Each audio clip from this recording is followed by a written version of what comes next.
Jay Foard is an author. He has written a book called Rustling of the Sycamore. What do you reckon that's about? Well, that's why we're pleased to have Jay with us on The Truth today and to talk about his book. Jay, welcome. Yeah, thank you very much, John. I really appreciate it and look forward to the discussion.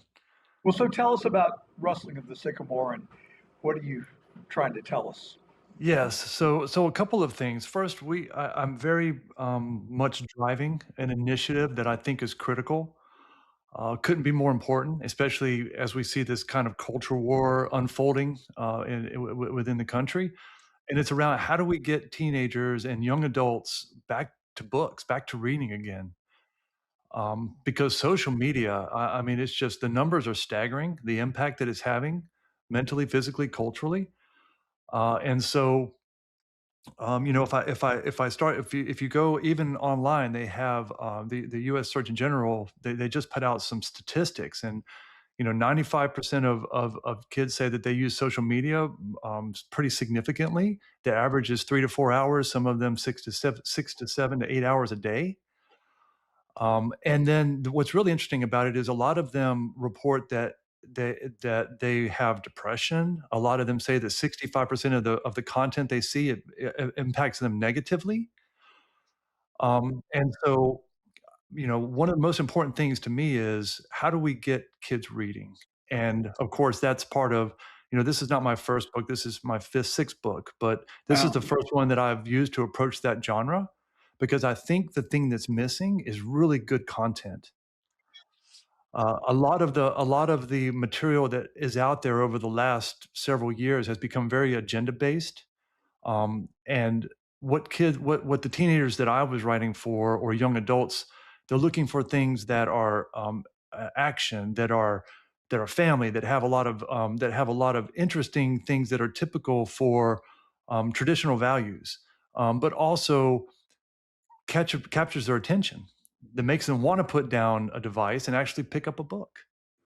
Did you ever go on social media? I do because I sort of that's the chicken and egg problem. You kind of have to, but there's also balance, and I think that's one of the things from our initiative that I'm really driving is working with the parents to help them understand how do you set those right boundaries. Well, I think we need to reintroduce a value in our country that seems to have been lost in the shuffle. It's called self discipline. And I'll just tell you, I spend an inordinate amount of time on YouTube, much like someone would used to have spent time on CNN or Fox, but I'm in search of news and I'm also in search of the truth. And so I find a lot of our guests on YouTube, but occasionally I will succumb to the temptation to click on a short, and 30 minutes later, I'm still watching shorts. They absolutely are addictive. They're a minute to 3 minute reels, and they just suck you in and then they keep you there. And I'll be, oh my God, I've wasted the last half hour accomplishing nothing. But it's just sheer entertainment or mindless activity. I think we're all we're all uh, subject to. If you go there, I have to consciously wean myself off of it. And you raise one of the most critical points. So why is that? And the primary reason is because things like outrage, fear, sensationalized content drive the algorithms, right? Most of the content that people view, especially when they aim it towards children, are being decided by algorithms. They have these algorithms in the background. So anything that could causes that sensationalization, that makes the algorithm want to put that more likely to be in their feeds. So they get more and more sensationalized content, which drives stronger and stronger reactions. And that leads to a lot of these children becoming, or young adults becoming more desensitized. And the more desensitized they come, they start to get in this spiral where it takes more and more sensationalized information or outrage to get an emotional response, and that's how they get into this pattern of depression or negativity or all the things that these algorithms can cause.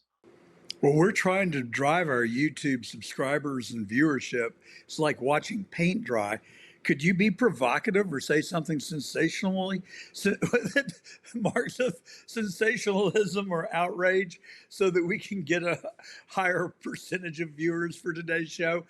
One Yeah. thing that you could talk about that really outraged me was the kid that went around and started interviewing people in public schools and asking them to read out of a second grade book.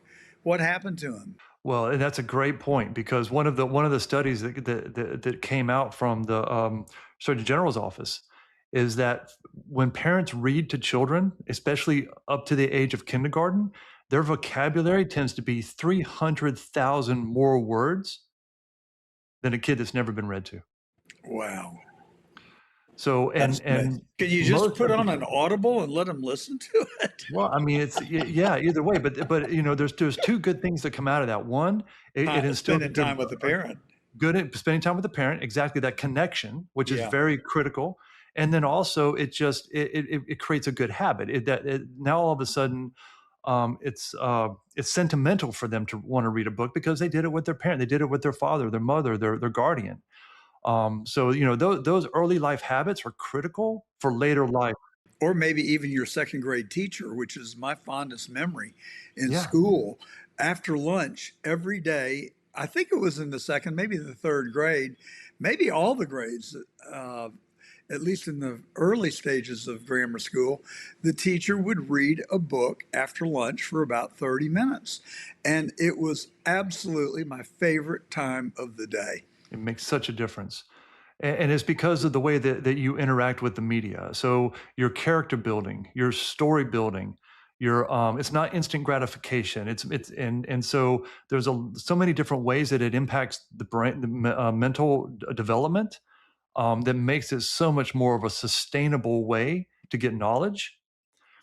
And the other thing that is even is scary too is that so much of that content is agenda based and it's driven to young kids on purpose.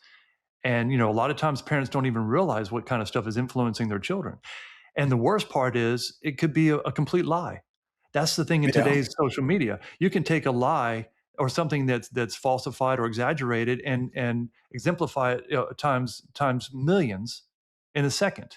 Are you not thinking of Mayor Mondami by any chance, are you? Exactly my point. Yeah, I yeah, think that's a good exactly my point. illustration. And, So, and there's no consequence, but most of the time, I mean, they can redact something, but by then the damage is done, and they know this.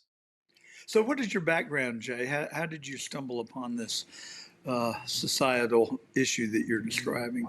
Yeah, so my background is actually interesting. It was in science, so biotech. So I got an undergrad in biotech, and then I went and got a master's from. I'm a Duke alum, Good and school. then have lived all over the world. I did a lot of different work, some government work in different places, but I lived around the world, and that's given me some really good exposure, culturally. To kind of compare what we see here at home versus other places. We just moved back from 2 years living in South Korea.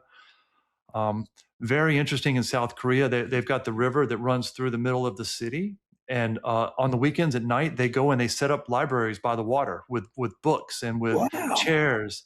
And people by the thousands go down there and they sit by the water and they have their children and they sit and they read and they come, and it's such a beautiful thing to see that within their culture. Now, could you do that here? Someone would probably come through and want to destroy it or do something, so Well, but why don't you do a test run and go down to the pier in Jacksonville and set up a little area with chairs and yeah, start to read books? Maybe yeah, we can, instead of fighting what the phenomenon that we're witnessing, maybe we could join it and just start. There's a lady in Dallas, Texas that does very similarly to what we're describing. Her name is Jess Connell, and she is a real academician and has, in the last couple of years, really gotten obsessed with JFK's assassination. So she has gone out and acquired, and people now are sending her books every day on the JFK assassination. And on YouTube, she sits there and she selectively reads from all of these different books, and she'll put an hour show together just reading a book, and it is absolutely captivating. Yeah, You just don't want to leave. those are Maybe the we things should try it. we do. That I absolutely agree. We need that social interaction. It's just it's critical. 100%. We'll get right back to the show after this brief word from our sponsor, Masculine Man Essentials. Look, most deodorants on the shelf are full of aluminum, parabens, and synthetic junk.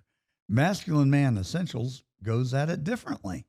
All natural ingredients built for men, and it actually holds up through the whole day long. Whether you're at the office, at the gym, in traffic, or just getting home for the night, try Masculine Man Essentials. I've been using it, and I can tell you, it's the real deal.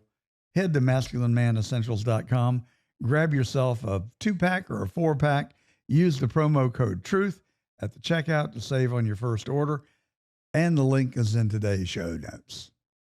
As you know, we don't put our name on anything that we haven't tried and believe in. So when I tell you about Nessa's Hemp, I want you to listen up. Nessa's Hemp is a Chicago-based company that makes hemp, and it was founded by Anessa. And what she's built is really something. We're talking about clean, high-quality hemp products with no gimmicks, just real ingredients, real transparency, with real results. Whether you're dealing with stress, sleep issues, inflammation, or you just want to add something natural to your wellness routine, Nessa's Hemp has something to offer you.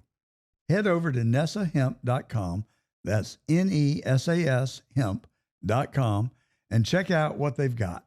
Use our promo code TRUTH for a discount just by being our listener. So, how's Rustling with the Sycamore coming? Yes, it's going. It's actually very. It was very fun to write. So a little bit more of my background. I'm very much an outdoorsman. Grew up on a big ranch, hunting, fishing. My dad was a Vietnam vet, and my grandfather World War II vet. So I grew up in a very much a military family. Learned a lot about the outdoors, and then a lot of that I incorporate into the book because one of the things that I think is also critical is not only getting kids reading, but also getting back to critical thinking, questioning things. And so the basis of the book is you've got a family in Florida. The father's overseas. He works in the intelligence community, which they didn't know that, but an attack happens, and all of a sudden, the family, for the first time in their life, there's no cell phones, there's no grocery stores, there's no medical facilities. They're left to try to make it on their own. And so many kids, today's kids, they can't imagine that. I grew up in a time when you didn't have a cell phone, you didn't have 24/7 communication.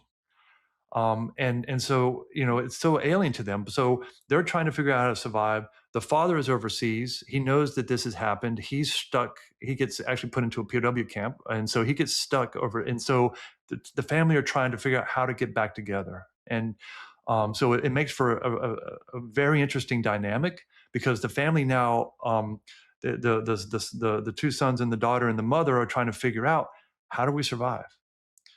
The father had given them provisions. He was kind of a prepper guy, so he had given them some provisions, so they're living off of that. But they're at every point they're having to make these critical decisions, some of them life or death decisions. What do we do? How do we handle this particular situation? And I love for young readers to have to get in that, to have to put themselves in that position. What would I do? And so that's a lot of the basis of the book. It's got a very strong family-oriented component. It's got a strong military component because the father, because he works in intelligence, he has some very good connections. So he had one of his friends who was an ex-ranger come meet his family and try to help them. So he brings a lot of experience, and so they go on this journey, which is why I say it's kind of a mix between Tom Sawyer, The Adventures of Tom Sawyer, and Hunger Games, because there's a survival component, but there's also an adventure component, and it makes for a great story. I've really had a lot of fun writing it. And then of course yes. Just listening to you tell that story sparked a reaction in me that may have been an unintended consequence. But as I was listening, it made me very grateful for what I have in life. Because while, like virtually everyone to ever walk the earth, I have experienced my share of adversity, but it pales in comparison to what you were describing. So it just flashed in my brain. Gosh, I'm really lucky. I'm very fortunate. Thank you, God, for all that you've given me and what you have spared me of. Absolutely. And there's a religious component to it. Mm. There is, because one of the things that's fairly universal, when people get into despair, when they're really challenged, they look up. They Every look up. single time. You Every know, single time. it's easy to be pretentious and all of that whenever you've got everything at your fingertips, but when Yeah, you're desperate and you have no hope, there's only one place to turn. And I God, really point that out in the book. that is so beautiful and so well spoken. It is a phenomenon that I have witnessed. I've been talking to my wife about this off and on. I'm 73 years old. I've kind of feel like I really haven't seen and done it all, but I feel like I've had, 73 full years. And so I've seen a lot. I just haven't seen it all. I've not served in the military. I've never been in the combat field. That's certainly a big chunk of a lot of people's lives that will shape them. But I've been contemplating wanting to write a book myself, and just call it Mean People. And I don't know whether it's just coincidental, but I've just witnessed a lot of mean people in the world. And a couple of things I've witnessed that seem to be in common. And this could just be my imagination, but my observation is so many of them lack faith in their lives, and they've suffered horrible tragedies. And, you always try and find meaning out of bad things that happen to people. And, the saying goes that good things or bad things can happen to good people. But my paradigm is that a lot of bad stuff happens to mean people. I can't explain why, but invariably the response is exactly as you said. They suddenly turn to God and they become more humble. How tough do lessons have to be? But I have seen that in a lot of situations. You think I'm just imagining this, or have you seen it? No, absolutely agree. Like I said, anywhere you go in the world, when people get desperate, they look to their faith. They look to their faith, and I really wanted to make that point in the book. So, again, you take a family that is used to having everything. They've been very successful, living in the suburbs, pool in the backyard, living on the lake, all the good things, and you take all that away. What's left? What do you have to pull strength from? And in a very desperate situation. So, that was a core theme of the book. The other is family centric. Having us. What is the difference when you have a strong parental influence? You got a strong mom, you got a strong dad. The boys, the sons have to learn to be men, right? They have to go through this rite of passage because dad's not there. So, all of a sudden they go from sitting around playing on devices and playing with their friends in the park to having to figure out how do I support my family? How do I get through this particular situation that I'm dealing with that is life or death? An example, one of the kids slips and puts a big gash in their leg. There's no hospitals. What do you do? So many kids today have never had to deal with these types of situations. So I really wanted to make that point. And what I find is from the readers, from the readers that have read the book, is they love it because they thrive on having to be creative thinkers and having to work through problems. A lot of times they just don't have problems to solve because everything is very good for them in their living environment, but the book gives them imagination. I can't help but think about the fact that you're writing this in the context of an intel officer, a fallen intel officer. I mean, Yes. why not a pastor or a school teacher in a in a what do you call it, a missionary type role, or a Navy SEAL? I mean, why intel? Uh, You're not Great question. you're And not CIA, are you? I've got a, I've got a good answer. So the But you didn't father, answer my question. well, it's interesting because the father in the book is he works in Intel. I know, I heard you. And he explains a lot about what he went through to get to where he is and how his family wasn't never really allowed to know a lot of his background. But what makes the book interesting is so the attack starts in Taiwan with China, and he's there doing some intel work and gets caught in it and gets put into a camp, a POW camp. And I wanted to really bring some historical reference because that's the other thing that kids are missing from social media. They don't get good historical reference and context. They have no idea what prisoners of war from World War II went through in Japanese prison camps. They have no idea what some of these Vietnam veterans went through. Yes. And so they have no idea what people have sacrificed for them to live this good life that But they're living. I repeat, And why not a shot down pilot over Yeah. Vietnam? Or why not someone fighting in Afghanistan? But you write it from you still haven't answered my question whether you were CIA It's because that one of the or other main Intel. characters is a Navy SEAL, Oh, and he plays a very pivotal yeah, role. you're not going to answer my question, though, are you?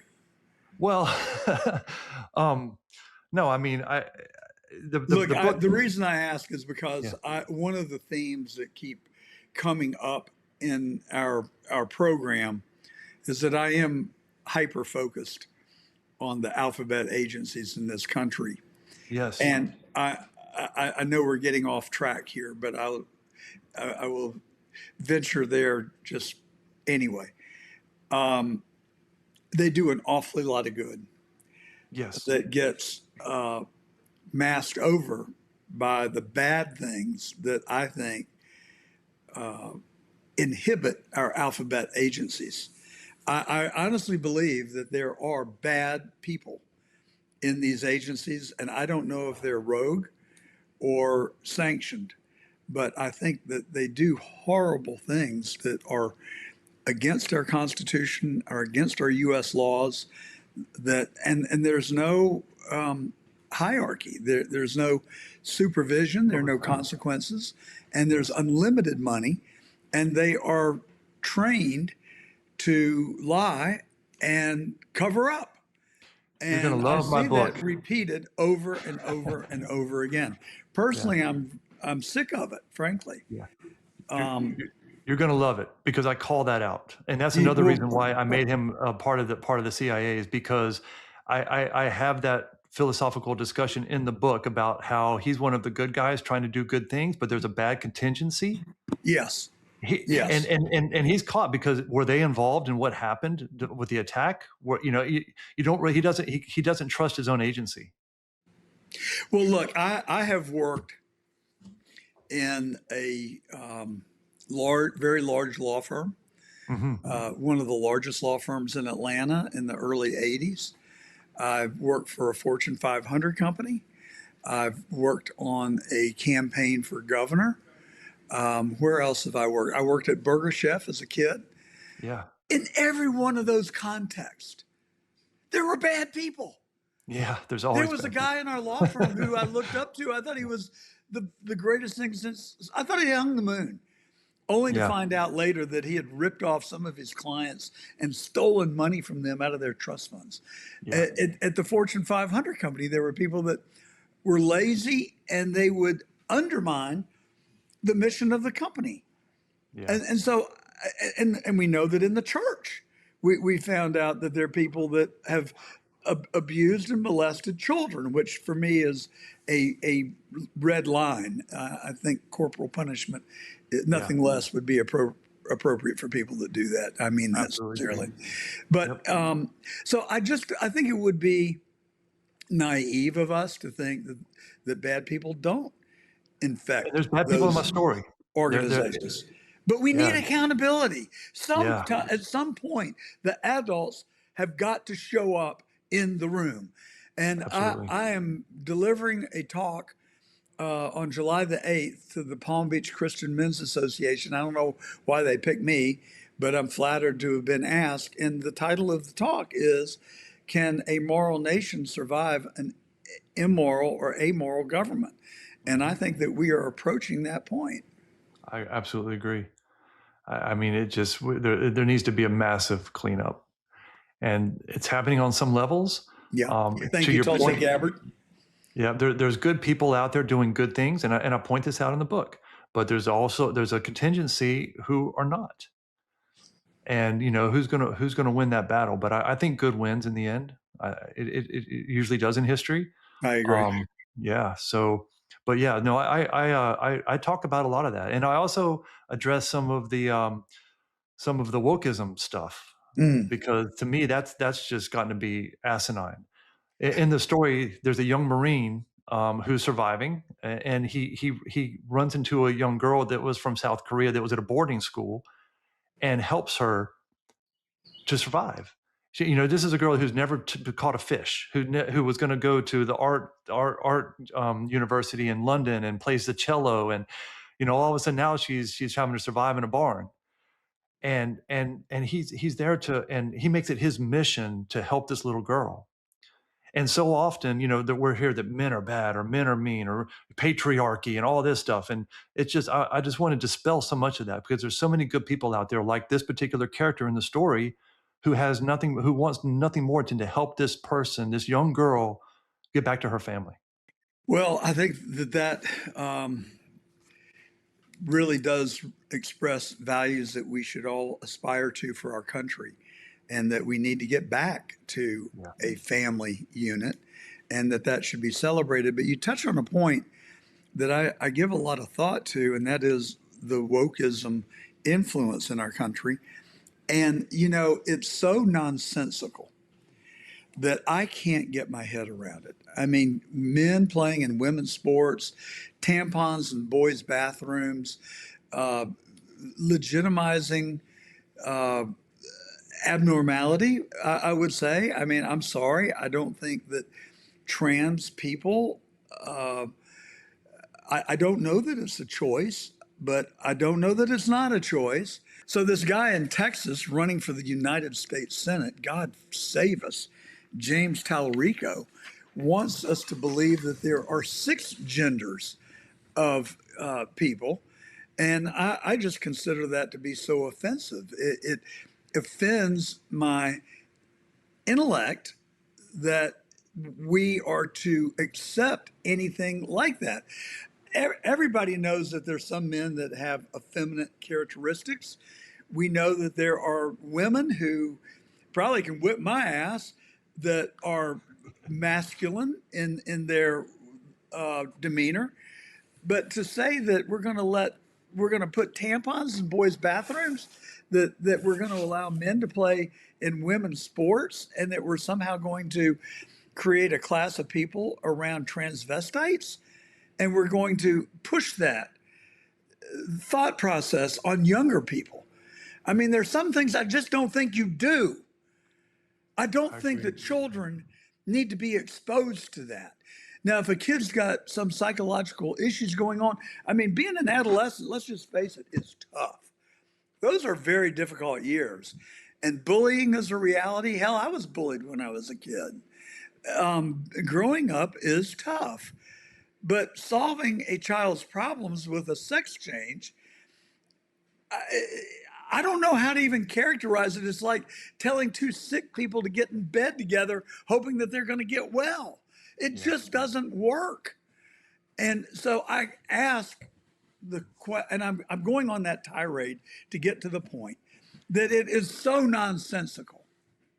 It is so irrational that I wonder if the puppet master somewhere is not orchestrating all of these BS beliefs and ideas, i.e., wokeism.